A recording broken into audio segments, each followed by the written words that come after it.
नमस्कार. आज आपण एका अशा क्षणावर बोलणार आहोत जो हजारो वर्षांपूर्वी रणांगणावर घडला, पण आजही आपल्या प्रत्येकाच्या मनात कधी ना कधी उभा राहतो. खरे. आपल्याकडे भगवद्गीतेच्या पहिल्या अध्यायातला शेवटचा म्हणजे 46वा श्लोक आहे आणि त्याचा मराठी अर्थ आणि थोडंसं भाष्यही आहे. आपली आजची चर्चा फक्त या श्लोकाचा अर्थ समजून घेण्यापुरती नाहीये, नाही तर या एका क्षणातून मानवी स्वभावाचं नेमकं कोणतं गुपित उलगडतं याचा शोध घ्यायचा आहे. म्हणजे जगातला सर्वश्रेष्ठ योद्धा मानला जाणारा अर्जुन युद्धाच्या ऐन तोंडावर शस्त्र का टाकतो? हा त्याच्या कमजोरीचा क्षण होता की त्याच्यातली माणुसकी जागी झाल्याचा? चला यावर जरा खोलात बोलूया. तर आपण थेट त्या प्रसंगातच जाऊया. कुरुक्षेत्राचं मैदान आहे, दोन्ही बाजूना सैन्य उभं आहे, हो शंखनाद वगैरे झालेत, आणि अशा वेळी अर्जुन श्रीकृष्णाला सांगतो की रथ दोन्ही सैन्यांच्या मध्ये घे. बरोबर. तो तर कोण? भीष्म पितामह, द्रोणाचार्य, त्याचे भाऊ, मित्र, सगळेच. हे पाहून त्याचं मन पूर्णपणे कोसळतं आणि मग तो जे करतो त्याचं वर्णन हा श्लोक करतो. हो, तो क्षण या श्लोकात अगदी नेमकेपणाने कैद झालाय.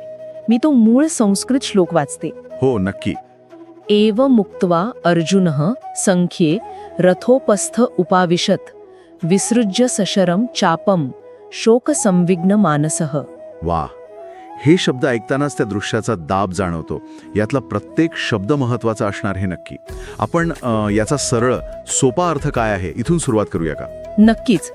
आपल्या स्रोतानुसार याचा सोपा मराठी अर्थ आहे असे बोलून. म्हणजे याआधी तो जे काही बोलत होता ते संपवून. हो, बरोबर. ते सगळं बोलून झाल्यावर अर्जुनाने युद्धभूमीत आपले धनुष्यबाण खाली टाकले आणि शोकाने व्याकुळ झालेल्या मनाने तो रथातच खाली बसला.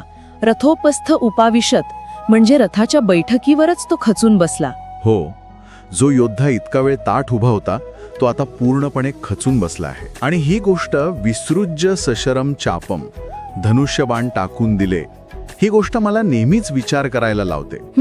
आपण इथे कोणा सामान्य सैनिकाबद्दल नाही बोलत आहोत. हा अर्जुन आहे, बरोबर, ज्याचं गांडीव धनुष्य त्याच्या ओळखीचा भाग होतं. ते खाली ठेवणं म्हणजे फक्त एक शस्त्र बाजूला ठेवणं नव्हतं, बरोबर? अजिबात नाही. या कृतीचा अर्थ खूप खोलवर जातो. काय असेल तो अर्थ? बघा, एका स्तरावर पाहिलं तर ही कृती म्हणजे त्याच्या क्षत्रिय धर्माचा, त्याच्या कर्तव्याला दिलेला स्पष्ट नकार आहे. अच्छा. गांडीव धनुष्य उचलणं हे त्याचं कर्तव्य होतं आणि तेच त्याने नाकारलं. पण मला वाटतं आपण याकडे एका वेगळ्या, अधिक मानवी दृष्टिकोनातूनही पाहू शकतो. म्हणजे कदाचित ती त्याची पहिली अहिंसक प्रतिक्रिया होती का, की ज्या विजयाची किंमत माझ्या माणसांचं रक्त आहे तो विजय मला नकोच, असा काहीसा विचार. अच्छा, म्हणजे ही केवळ हतबलता नव्हती तर एक... हो, अगदी. तो फक्त घाबरला नव्हता. तो व्यवस्थेविरुद्ध, त्या युद्धाच्या निरर्थकतेविरुद्ध एक भूमिका घेत होता. वाव, हा विचार खूपच वेगळा आहे. त्याने लढायला नकार दिला कारण त्याला ती लढाईच चुकीची वाटत होती. हो, असंही असू शकतं. तो जणू काही म्हणत होता की हे राज्य, हे सुख, हे भोग मला नकोत. जर त्यासाठी मला माझ्याच लोकांना मारावा लागणार असेल. हा एका संवेदनशील माणसाचा प्रतिसाद आहे, केवळ एका योद्ध्याचा नाही. आणि अगदी इथेच गीतेचा खरा पाया रचला जातो. कसा? कारण अर्जुनाचा प्रश्न मी कसा लढू हा नाहीये. अच्छा. त्याचा प्रश्न आहे मी का लढू. आणि हा का खूप खूप मूलभूत आहे. बरोबर. आणि या सगळ्या मानसिक अवस्थेचं वर्णन त्या शेवटच्या शब्दांत आहे, शोक संविग्न मानसः. हो, हा शब्द मला खूप शक्तिशाली वाटतो. याचा अर्थ केवळ दुःखी मन असा नाहीये, बरोबर? नाही, अजिबात नाही. यात अजून खूप काही दडलंय. काय? हा गीतेतील सर्वात महत्वाच्या मानसशास्त्रीय शब्दांपैकी एक आहे. आपण त्याची फोड करून पाहूया का? हो, नक्की. शोक म्हणजे दुःख, तीव्र वेदना. हे सोपं आहे. पण संविग्न हा शब्द तो जास्त महत्वाचा आहे. ओके. त्याचा अर्थ आहे तीव्रतेने हादरलेलं, कंप पावलेलं, गोंधळलेलं, चिंताग्रस्त. आणि मानस म्हणजे मन. अच्छा. तर याचा पूर्ण अर्थ होतो शोकाच्या धक्क्याने पूर्णपणे हादरून गेलेलं, गोंधळून गेलेलं मन. हे केवळ साधं दुःख नाही. म्हणजे आजच्या भाषेत ज्याला आपण मेंटल ब्रेकडाऊन म्हणू तसंच काहीसं. अगदी तसंच, जिथे तर्क आणि भावना यांचा ताळमेळ पूर्णपणे सुटतो. हो. ही एक प्रकारची पॅनिक अटॅक सारखी स्थिती आहे, जिथे विचार करण्याची, निर्णय घेण्याची क्षमता जणू काही गोठून जाते. हे उदाहरण खूप समर्पक आहे. यातून त्या क्षणाची तीव्रता लक्षात येते. पण मग एक प्रश्न पडतो, जर अर्जुन इतका महान स्थिर बुद्धीचा योद्धा होता, तर तो इतक्या सहजपणे कसा काय खचला? ही त्याच्या चारित्र्याची कमजोरी होती की त्याच्या संवेदनशीलतेचं लक्षण? खूप महत्वाचा प्रश्न आहे. आणि मला वाटतं की गीतेचं उत्तर असं आहे की हा त्याचा कमकुवतपणा नव्हता. नाही, उलट हीच त्याच्या ज्ञानाच्या प्रवासाची पहिली पायरी होती. अच्छा, हे रंजक आहे. बघा ना, जोपर्यंत आपल्याला वाटतं की मला सगळं माहितीये, माझा मार्ग स्पष्ट आहे, तोपर्यंत आपण नवीन काही शिकायला तयारच नसतो. खरंय. अर्जुनाचा अहंकार, त्याचं शौर्य, त्याचा मी सर्वश्रेष्ठ धनुर्धर आहे हा भाव, हे सगळं त्या क्षणी गळून पडलं. त्याने मान्य केलं की मी हरलो आहे, मला काहीच कळत नाहीये. आणि ही जी शरणागती आहे, हीच ज्ञानाचा दरवाजा उघडते. वा, म्हणजे ज्ञानासाठी जागा तयार व्हावी लागते.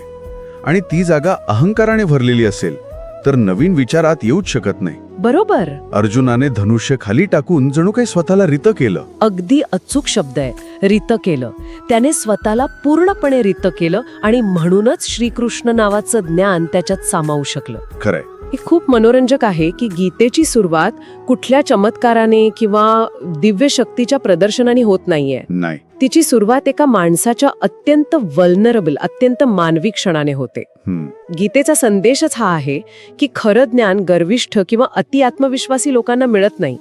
ते फक्त त्यांनाच मिळतं जे एका अशा बिंदूवर पोहोचतात जिथे ते पूर्णपणे हात टेकून कबूल करतात की मला मार्ग दिसत नाहीये. याचा अर्थ अर्जुनाचं खचून जाणं ही एक घटना नव्हती, तर ती ज्ञानासाठीची एक आवश्यक अट होती. It was a feature, not a bug. Exactly, ती एक आवश्यक अट होती.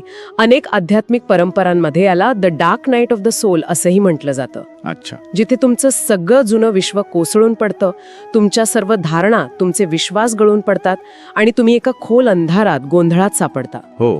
पण त्याच अंधारातून नव्या प्रकाशाचा जन्म होतो. अर्जुनाचा हा क्षण म्हणजेच तीच अंधारी रात्र होती. आपण याला इतर विचारांशी जोडू शकतो का? म्हणजे मानवी दुःख किंवा गोंधळ हीच ज्ञानाची सुरुवात आहे, हा विचार फक्त गीतेतच आहे की इतरत्रही आढळतो? खूप चांगला मुद्दा आहे हा. आणि हो, हा विचार वैश्विक आहे.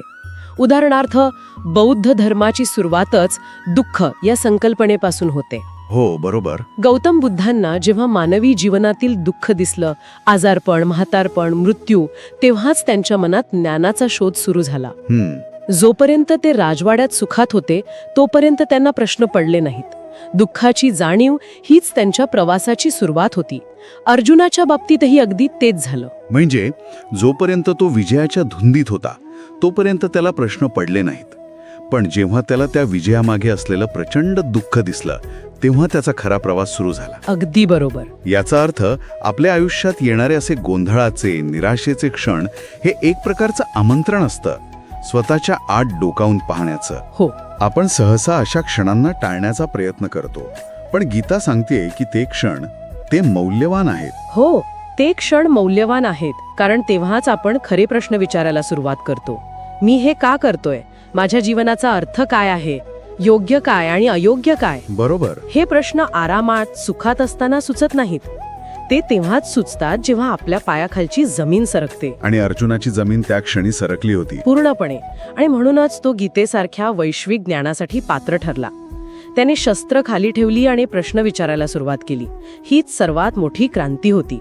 तर मग या सगळ्याचा अर्थ असा होतो की हा एक श्लोक म्हणजे केवळ अर्जुनाच्या कृतीचं वर्णन नाही, तर तो एका मोठ्या परिवर्तनाच्या प्रक्रियेचा आरंभ आहे. बरोबर. इथून अर्जुन करता राहिला नाही, तो एक श्रोता बनला, एक जिज्ञासू बनला. अगदी.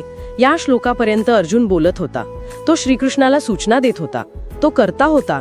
या श्लोकानंतर तो शांत बसतो आणि ऐकायला सुरुवात करतो. आणि इथून मग श्रीकृष्ण गुरु बनतात आणि अर्जुन शिष्य. हो, युद्धाची कथा इथे थांबते आणि तत्वज्ञानाचा संवाद सुरू होतो. हा श्लोक म्हणजे त्या परिवर्तनाचा दरवाजा आहे. तो अर्जुनाच्या निराशेचा कळस आहे आणि त्याच वेळी गीतेच्या ज्ञानाची पहाट आहे. मला वाटतं या श्लोकातून आपल्याला आपल्या स्वतःच्या आयुष्यासाठीही काहीतरी घेता येतं. नक्कीच. अनेकदा आपण एखाद्या समस्येत इतके अडकतो की आपल्याला काहीच सुचत नाही. आपण हतबल होतो. कदाचित तो क्षण हार मांडण्याचा नसतो, तर स्वतःला सांगण्याचा असतो की ठीक आहे, माझे जुने मार्ग, माझे जुने उपाय इथे कामी येत नाहीयेत. मला आता थांबून एका नव्या दृष्टिकोनाची गरज आहे. तुम्ही अगदी बरोबर मुद्दा पकडलाय. अर्जुनाने तेच केलं. हो, त्याने मान्य केलं की त्याची शस्त्र, त्याचं कौशल्य, त्याचं शौर्य, जे आजवर त्याचं सर्वात मोठं सामर्थ्य होतं, ते या मानसिक लढाईत निरुपयोगी आहे. खरंय. आणि जेव्हा तुम्ही तुमच्या सर्वात मोठ्या सामर्थ्याची मर्यादा ओळखता, तेव्हाच तुम्ही खऱ्या अर्थाने मोठ्या सामर्थ्यासाठी म्हणजे ज्ञानासाठी जागा मोकळी करता. ही एक विलक्षण सायकोलॉजिकल इन्साईट आहे. खरंच ही चर्चा खूपच रंजक वळणावर आली आहे. आपण एका श्लोकापासून सुरुवात केली आणि मानवी मनाच्या, ज्ञानाच्या आणि परिवर्तनाच्या प्रक्रियेपर्यंत पोहोचलो. हो, हेच या ग्रंथाचं सौंदर्य आहे. है ना? हो, कारण हा ग्रंथ केवळ धर्माबद्दल किंवा युद्धाबद्दल नाही, तो मानवी अस्तित्वाच्या द्वंद्वाबद्दल आहे. आणि अर्जुनाचा हा क्षण त्या द्वंद्वाचा परमोच्च बिंदू आहे. म्हणूनच तो आजही तितकाच ताजा आणि महत्वाचा वाटतो.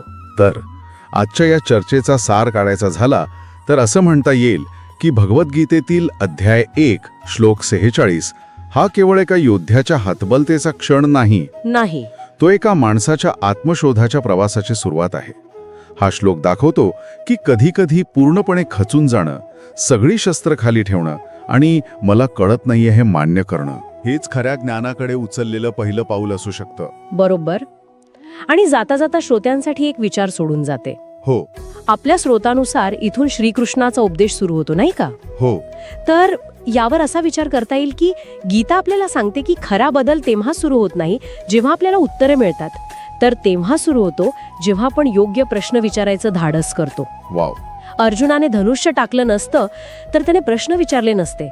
तर आपल्यासाठी प्रश्न हा आहे की आपल्या आयुष्यात जेव्हा असा कुरुक्षेत्राचा क्षण येतो, जेव्हा आपलं कर्तव्य आणि आपल्या भावना समोरासमोर उभ्या ठाकतात, तेव्हा आपण आंधळेपणाने लढत राहतो की अर्जुनासारखं क्षणभर थांबून, शस्त्र खाली ठेवून मदतीसाठी हात पुढे करण्याचं धैर्य दाखवतो. कारण कदाचित त्याच शरणागतीत आपल्या पुढच्या प्रवासाची उत्तरं दडलेली असतात.